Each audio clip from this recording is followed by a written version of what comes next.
In October 1347, 12 merchant ships anchored in Sicily, southern Italy. No merchants disembarked, and no cargo was unloaded. There were only corpses lying around, along with a few people taking their last breaths. Over the next few years, the plague brought by these ships killed hundreds of millions of people, spreading terror to every corner of the continent, except for one small village that successfully fought against history's greatest plague. But how? In the 6th century, in the Roman Empire, a strange disease appeared. It caused people to have a high fever, exhaustion, and large boils all over their bodies. It swept through everywhere, taking the lives of tens of millions of people before it weakened on its own, because there was no one left to kill. That was the first time humanity had to face the horror of the plague. Many centuries after the first outbreak, the pathogen never disappeared. It silently existed in rodent populations in Asia, waiting for a chance to return.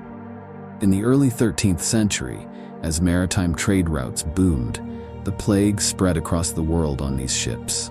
By the 1340s, from the Black Sea, it swept into Europe thanks to 12 merchant ships that docked in Sicily, initiating a dark period that history would later call the Black Death.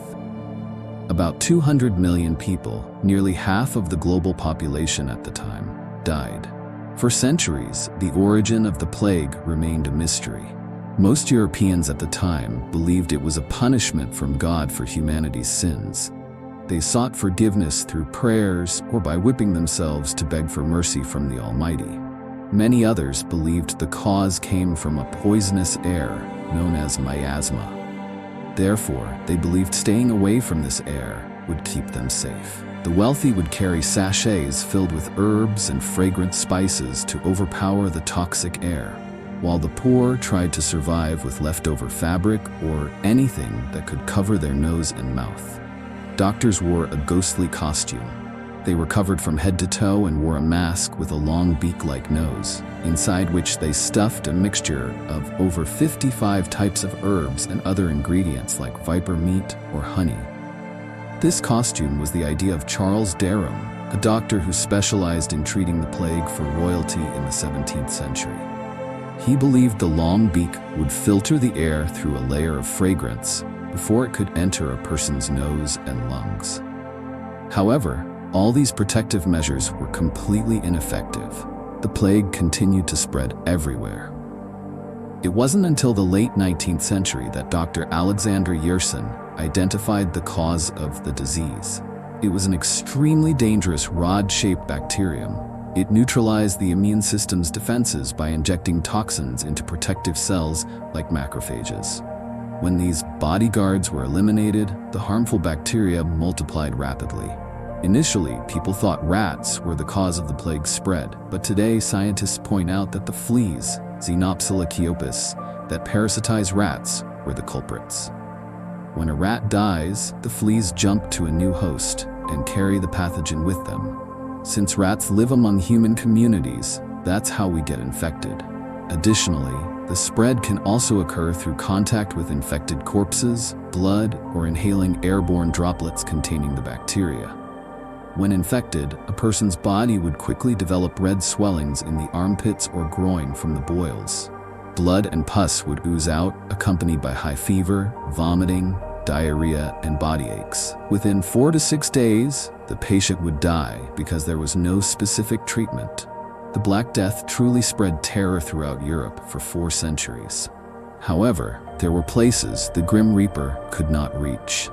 In 1665, about 300 years after the Black Death began sweeping across Europe, England witnessed an unprecedented major outbreak, and London became the epicenter of the crisis. In just one summer, 15% of London's population perished. At night, the cry of "Bring out your dead" echoed through the city. Bodies were piled onto carts and taken to gigantic burial pits. Due to the increasingly serious situation, King Charles II even had to flee London to Oxford. Anyone who could afford it quickly evacuated with their families. Only the poor were left to await death. When the House of Commons ignored discussions about relief measures and death spread uncontrollably, a quarantine measure was enforced. Patients and their families were locked behind a closed door for 40 days. A red cross was painted on the door, along with the words, "Lord, have mercy on us." Guards and supervisors ensured no one could escape. Nurses would provide them with essentials. Since most of them were poor, during those 40 days, patients were trapped in cramped, unsanitary spaces. Today, we are familiar with the image of quarantine during COVID, but in the 17th century, quarantine was a collective death sentence. After 40 days, hardly anyone survived. The government's indifference pushed the poor into a hopeless death. At the same time, the migration of the upper class and the flow of trade also spread the disease throughout the countryside. Disaster came to Eyam, a small village in central England, in an unexpected way. In late August 1665, a package of cloth was sent from London to a tailor in the village. George Vickers, an apprentice in the shop, opened the package to inspect the goods. He found the cloth inside was damp and full of fleas, so he took them to dry by the fire. The heat from the fire caused the deadly, disease-carrying creatures to jump onto Vickers. That night, red rashes appeared all over his body. Large, oozing boils began to emerge, accompanied by high fever and delirium. This strange disease terrified the villagers. Just 3 days after becoming infected, Vickers took his last breath. Within a month, 5 more people in the village died with similar symptoms. That autumn, some families were even completely wiped out. The cold in December helped reduce the number of deaths slightly, but when the hot summer arrived, the infected fleas became active, causing the plague to flare up again. The small village was plunged into despair as there were no doctors or nurses. Their only hope was the rector, William Mompesson. Around the latter half of the 17th century, the church's power was immense. Local rectors were therefore seen as the pillars of the entire community. Mompesson had only been in Eyam for 2 years, replacing the previous rector, Thomas Stanley. Stanley was beloved and trusted by the villagers, but he was dismissed for opposing King Charles II's 1662 Act that forced churches to use the official Book of Common Prayer. The villagers sided with Stanley, seeing Mompesson as an outsider. However, in the midst of the crisis, they had to place their trust in Mompesson, but he himself didn't know how to stop the disease. Mompesson went to find Stanley, and together they planned to save the village. On June 24, 1666, as the church bell tolled for a villager who had just passed away, the 2 rectors appeared. Mompesson announced an unprecedented plan, a lockdown to quarantine the entire village from the outside world. Of course, no one supported this plan. They understood that by accepting quarantine, if they didn't die from the plague, they could die from starvation. Fortunately, this problem was quickly solved by an influential figure, Devonshire, who lived at Chatsworth House just a few miles away. He agreed to supply food to the entire village during the quarantine. Goods would be placed at a deserted well near the village boundary.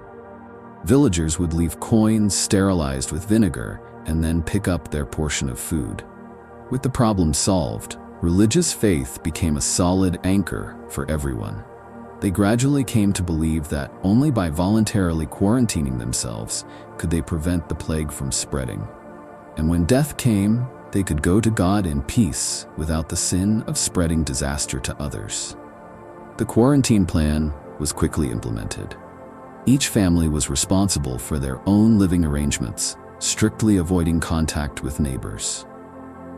The dead were no longer brought through the village for burial in the church cemetery, but were buried in their own gardens or on the land next to their homes. Sunday services no longer took place at the church. Instead, the entire village gathered in a nearby valley. During the ceremony, families maintained a complete distance from each other, without any communication. The first 2 months of the lockdown seemed to have no effect on the village of Eyam. In July, 56 people died. In August, the number rose to 78. Some infected people, terrified, wanted to leave the village to find a way to survive, while others remained steadfast, with absolute trust in their community. Therefore, faith alone was not what determined survival. Madare was a 20-year-old girl in the village. She had a fiancé named Roland Torre in the neighboring village of Stony Middleton. She lived directly opposite the tailor's house, where Vikers had died of the plague, so it had also soon taken all of Amadeire's relatives. Initially, when the quarantine rule was announced, Torre would often risk danger to visit Amadeire, but she steadfastly refused to ensure his safety. The two would meet in the gully outside the village where the Sunday services were held. They would sit far apart, silently looking at each other without any contact or conversation, until one day Amadeire no longer appeared. It wasn't until after the plague had passed that Torre learned his fiancée had died. During this dark period, a heavy, sorrowful atmosphere covered the small village. Yet somewhere, miracles still happened. A few villagers did not get sick even when their entire families were infected and died. For example, the case of Elizabeth Hancock. The Hancock family lived on the outskirts of the village, so they were lucky to avoid the plague during the initial outbreak. But in August 1666, dark boils began to appear on the body of the family's youngest son. 2 days later, her second daughter also became infected. In less than a week, 6 of her children and her husband had died. Due to the ban on moving bodies, she had to bury each one herself right at home. Despite having direct daily contact with the sick and the corpses of her family members, the woman never contracted the disease. A glimmer of hope for humanity's victory over the pandemic began to emerge here. The story of Marshall Eyam. Hal was even more peculiar. Hal had been infected with the plague early on, but miraculously survived. Not only was he unafraid of the plague, but he also specialized in digging graves for families who had lost people to the disease. If someone lived alone, he would go into the dying person's house and take valuable items as payment before burying them in the cemetery. He touched hundreds of infected corpses without any protective measures, yet the disease never returned. His indifference stemmed in part from the fact that his wife and 2-year-old son had been taken by the plague early on. Rector Mompesson, who had strived to maintain the morale of his congregation amidst the nightmare, also gradually became exhausted after a long struggle. On August 22, 1666, when the plague was at its peak, Mompesson and his wife went for a walk on the hills surrounding the quarantined village. The next morning, his wife died. The shock dealt a heavy blow to Mompesson's will. But strangely, the plague began to weaken from that day on. In the autumn of 1666, the number of deaths gradually slowed. On November 1st, the last name was recorded in the burial register. When the cold winter arrived, the plague in the village of Eyam officially ended. But what truly ended this nightmare? Stories of miraculous survival began to spread throughout England. There were even frightening stories about some cases of people coming back to life after being buried. But were these stories real, or were they all just legends? And in the end, how many people in Eyam escaped the Grim Reaper's scythe? According to a 2016 epidemiological study, based on parish registers by Rector Stanley and Rector Mompesson combined with 1664 tax data, Eyam's population was estimated at about 689 people. Of these, 257 died from the plague, and 432 survived. Thus, despite living with the plague for over a year, the survival rate of Eyam villagers was still up to 63%. It was thought that the filth and crowdedness of cities led to a high infection and mortality rate. Therefore, in the countryside, where it was less crowded, the disease might have been somewhat contained. English historian Justin Champion studied plague records in London to look for clues. He used modern analytical methods, linking tax databases to know the exact living standards of each household, and then compared them with the burial registers. Surprisingly, the results showed that poverty, poor sanitation, and crowdedness were not related to the mortality rate. In the face of death, the rich and the poor were equally vulnerable. Eyam's secluded location and open space also could not have prevented the disease from spreading. So what explains the very high survival rate? Why did some people get sick while others didn't? Research on large-scale epidemics shows that outcomes among individuals are never the same. Not everyone gets infected. and not everyone dies when they are infected. Each type of harmful bacteria has its own rules. People often assume that this different outcome is due to nutrition, environment, or innate resistance. But science has revealed a different truth. The body's reaction to disease is largely determined by the genes we carry. Scientist Stephen O'Brien put forth a bold hypothesis that the survivors in the village of Eyam might have been protected by genetics. If true, that special gene would be preserved through generations. Therefore, to find evidence for this hypothesis, DNA samples from the descendants of the Eyam villagers were collected. While waiting for the results, O'Brien paid special attention to a variant called CCR5 delta 32. This is a mutation that was known to play a very important role in the immune system. If this gene did not exist in the samples, O'Brien's hypothesis would collapse. But if it appeared, a new door for the development of medicine could be opened. It's important to know that for a pathogenic microorganism to enter the body, it needs a gateway to get into human cells. The plague bacterium took advantage of this mechanism. They would begin by taking control of white blood cells, which were mobilized to destroy the bacteria itself. After hiding in the white blood cells, the plague bacteria would travel to the lymph nodes. Here, they would escape and attack the immune system's defense center directly. As a result, the victim had almost no chance of survival. This takeover is what made the plague a medical nightmare. The hypothesis suggests that the delta 32 gene can lock that entry gateway, preventing bacteria from entering the body. After 3 weeks of testing at University College London, the results were in. Delta 32 was found in 14% of the samples. But what does this number mean? And is it a legacy of the plague from centuries ago? The only way to know is to compare it with other regions. O'Brien assembled an international team of scientists to map the global distribution of the delta 32 gene. Data from Africa, South America, and the Far East showed that this special variant was completely absent. In fact, the level of delta 32 found in Eyam was only consistent with areas in Europe that had been affected by the plague. It was also found in the Americas, where most of the population are descendants of Europeans who survived the plague disaster. Delta 32 is inherently a genetic error. Normally, such mutations would disappear unless they provide a superior survival advantage to humans. But if this gene can block the plague, why did some people still get sick and survive? O'Brien offered a convincing explanation. Elizabeth Hancock never got infected even though she lived in the heart of the epidemic. To create a completely absolute defense, she needed 2 copies of the protective gene passed down from both her father and mother. It was different for those who only had 1 copy, like Margaret Blackwell. They were still attacked by the bacteria, but thanks to delta 32, the spread was slowed down, giving the immune system more time to fight off the pathogen. As a result, they escaped the Grim Reaper's scythe.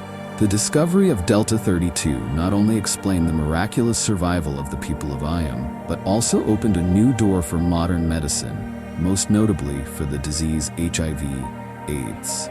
In 1996, scientists first realized the ability of delta 32 to lock the door that most HIV strains use to enter immune cells. This discovery immediately sparked a race among pharmaceutical companies, with the goal of recreating this natural mechanism into a drug. Today, some HIV patients have been completely cured thanks to stem cell transplantation therapy from people with the delta 32 variant. The number of successful cases is still rare, but is enough to light a beacon of hope for humanity to escape this century's disease. Today, Eyam is a small, peaceful village in the heart of England. Entering the new century, its population is just under 1,000 people, only slightly more than before the plague disaster. The villagers still preserve the unique characteristics of the foggy land: pubs, cozy cafes, and an ancient church. Eyam's tourism industry is thriving. Visitors can see the green plaques on the doors engraved with the names of the families who lost loved ones to the plague. They serve as an eternal reminder, reminding tourists everywhere that their lives today may have been exchanged for the courage of a previous generation.